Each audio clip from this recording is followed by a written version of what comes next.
G'day. Well, private jets were the order of the day for almost every F1 driver at the recent Belgian Grand Prix.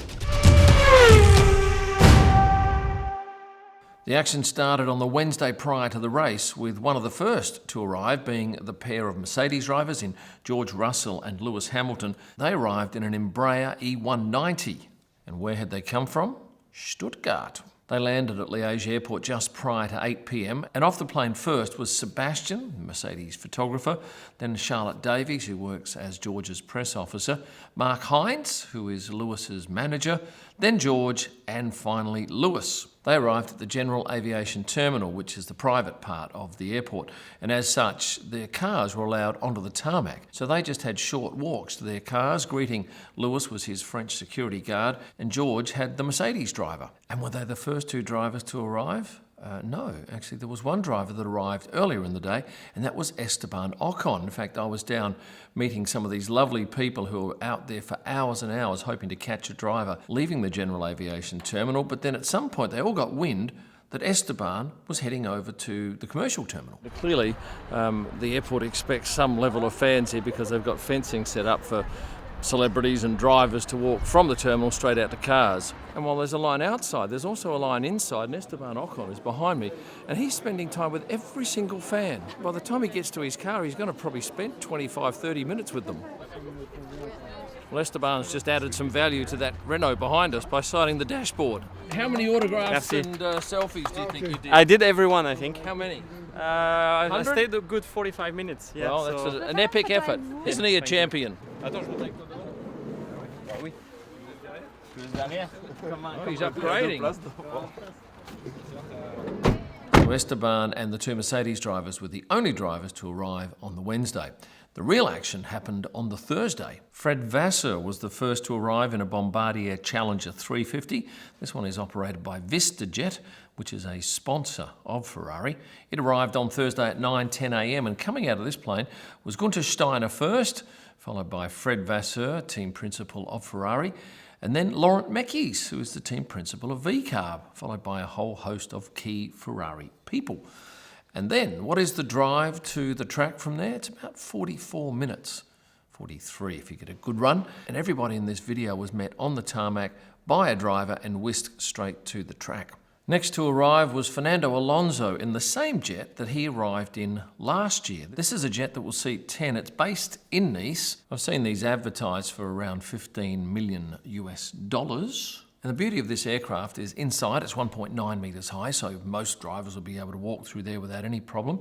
It is Wi-Fi equipped, and this flight from Nice, which is where a lot of the drivers have come from, is around 90 minutes. Now, before I get into who was on that flight, the price of this charter is likely to be northwards of 20,000 euros one way. But there were a number of people on this flight, including Eduardo, who is Fernando's manager, his girlfriend, Melissa Jimenez.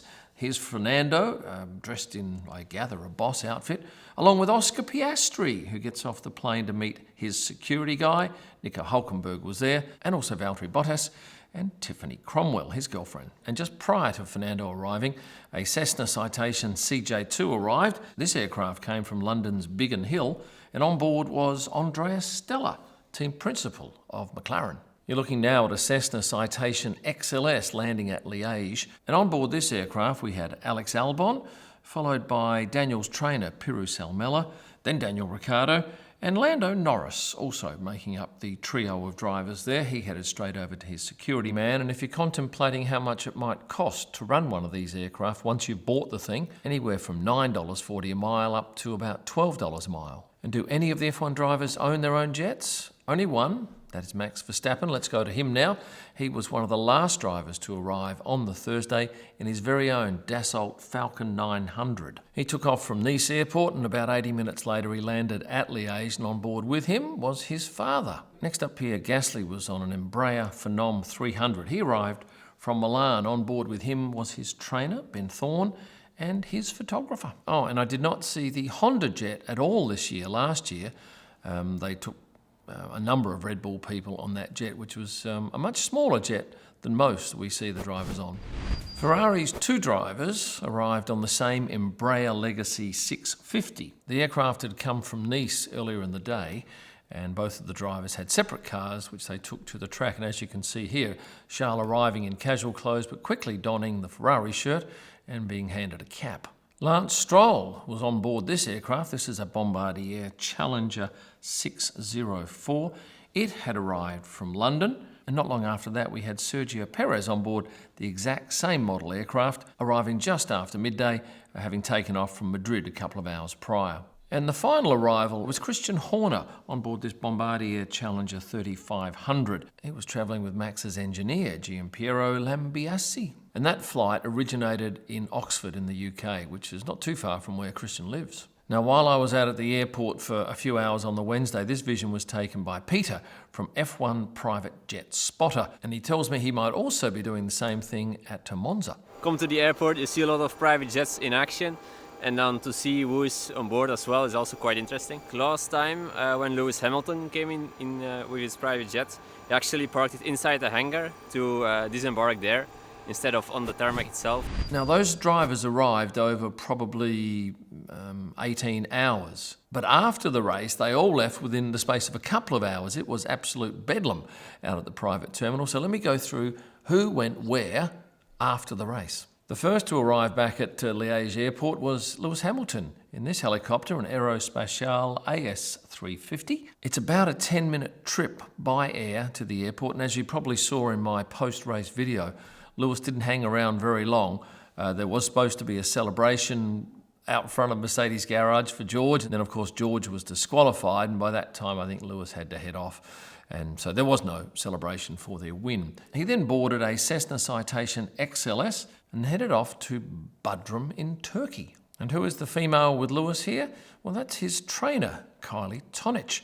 Now, Kylie is actually from Perth, not 90 minutes up the road from where I'm from. Next helicopter to arrive was Lance and Lawrence Stroll on board this Augusta AW139. And then the pair split up and went separate directions. Lawrence here, heading off on this Bombardier Global 7500 to Nice, while Lance headed off on this Bombardier Challenger 604 to London. Now, there's no vision of Toto Wolff getting on this plane, but he is definitely on board this Bombardier Global 6000 and taxiing out for departure to Olbia in Italy. Now, the same aircraft that dropped Fernando off on the Thursday to the track came to pick him up to take him back to Nice, along with his girlfriend Melissa Jimenez in front and his trainer Eduardo. Oh, and Oscar Piastri also bummed a ride with Fernando. And do these drivers pay for these flights?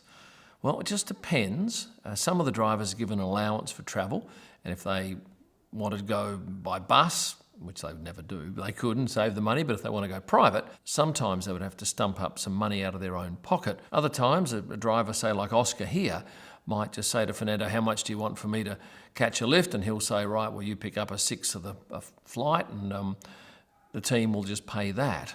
And how do they tee up these flights? Well, there is a WhatsApp group that not all, but I'd say most of the drivers are involved in, and they will just put up there, hey, I'm going from here to here on Thursday, who wants to chip in? And in fact, going back a number of years ago, I'm guessing 10 to 15, probably more like 15, I got an email from Mark Webber's manager saying, would you like to, for 50,000 Aussie dollars, fly to this race with Mark on board this private jet and this race as well, and get Red Bull hospitality as part of the deal? I said no at the time, but I'm sure there'll be other business people who might well have thought that was an amazing offer and taken up his manager on the chance to spend some time with Mark and go to two great races. Now, last year, after this same race, Sergio Perez got on board a jet and headed back to Guadalajara. That's exactly what he did on Sunday night, this time on board a Bombardier Challenger 604. And this jet won't get there in one hit. It has to take a stopover.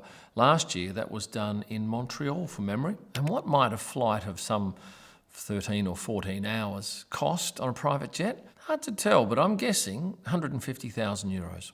Could even be more. Here's George Russell on foot, heading to a Cessna Citation jet, a CJ2. And where was he off to? Mallorca. On holidays, no doubt. Another driver heading off on holidays too was Carlos Sainz on board a Bombardier Challenger 360. This is his girlfriend with him, Rebecca Donaldson. And were they heading to the south of Spain, perhaps? No, they were heading completely the opposite direction to Edinburgh. Next up, Christian Horner headed back to Oxford on board his jet. And then Pierre Gasly arrived for his flight on a Cessna Citation Latitude, heading to Faro, Portugal. Now that is the exact same destination that he went to last year, if you watch my video, the private jets of the 2023 Belgian Grand Prix. I gather to be with his girlfriend Kika, who is in fact Portuguese. Then came Lando Norris, who was travelling with Zak Brown, the CEO of McLaren. Interestingly, they got on board this jet, which is an Embraer Phenom 300. And where were they heading? Perhaps back to the UK or maybe south of France for a holiday? No, they were both heading to Ljubljana in Slovenia, the capital, in fact, of Slovenia.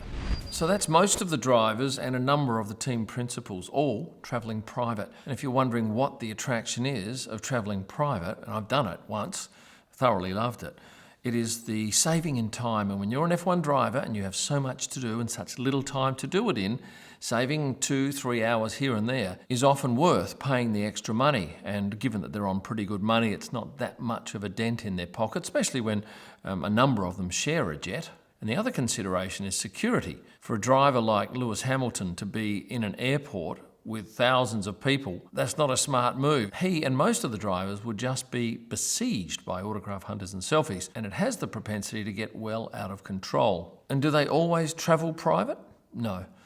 Certainly in Europe, where it is short distances and pretty quick flights, yes, but somewhere like Australia, where it can be up to 20 hours in the air, it's not financially viable to do so.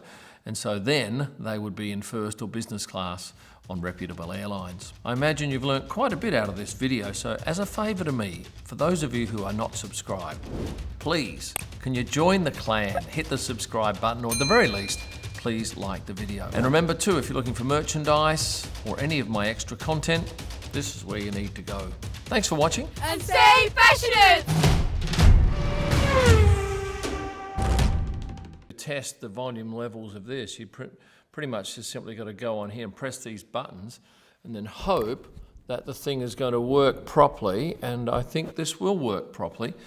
Certainly the audio needs to be a lot brighter than that to bring up the background on what is a cold night here in Lancelin.